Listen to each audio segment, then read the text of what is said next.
بعد ابو خاطف سارينا للمواقع كلها، نعبر سبيل الحق لا الله ما فيها، الله ما فيها رجل. يا راعي الجودات هناك الشهاده شرباها، عماد بن ناصر اسد معروف من بين الفرا، انا اشهد انه لا تقدم للمواقع هداها، وثق بحبل الله ما هبل مجنزر والدروع.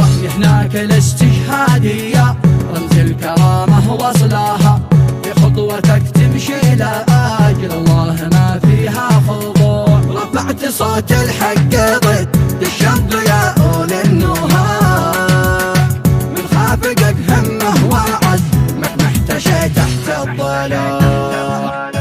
في جنة الفردوس بإذن الله بتوصل لها، ما همك أمريكا ولا إسرائيل عباد الشموع.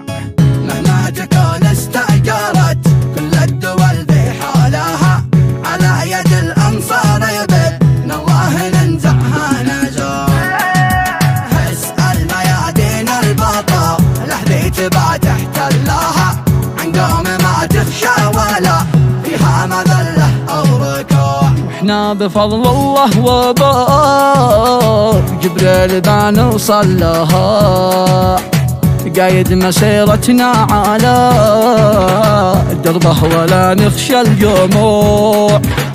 ونطهر الأقصى من الطغيان ذي محتلها، بنسعد الأم الحزينة بالفرح بعد الدموع. بعد ابو خاطف سارينا للمواقع كلها، نعبر سبيل الحق لا الله ما فيها رجل. يا راعي الجودات هناك الشهاده شرباها، عماد بن ناصر اسد معروف من بين الفرا، انا اشهد انه لا تقدم للمواقع هداها، وثق بحبل الله ما هبل مجنزر والدروع.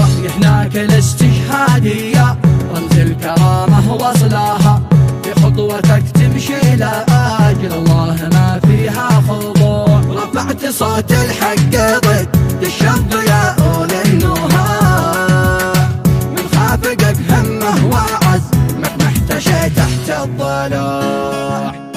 في جنة الفردوس بإذن الله بتوصل لها، ما همك أمريكا ولا إسرائيل عباد الشموع. مهما تكون استأجرت كل الدول بحالها، على يد الأنصار بإذن الله ننزعها نزوع. اسأل ميادين البطل لحظي تبع تحتلها، عن قوم ما تخشى ولا فيها مذلة أو ركوع. واحنا بفضل الله وباب جبريل بنوصل لها، قايد مسيرتنا على دربه ولا نخشى الجموع. ونطهر الأقصى من الطغيان ذي محتلها، بنسعد الأم الحزينة بالفرح بعد الدموع. بنسعد الأم الحزينة بالفرح بعد الدموع.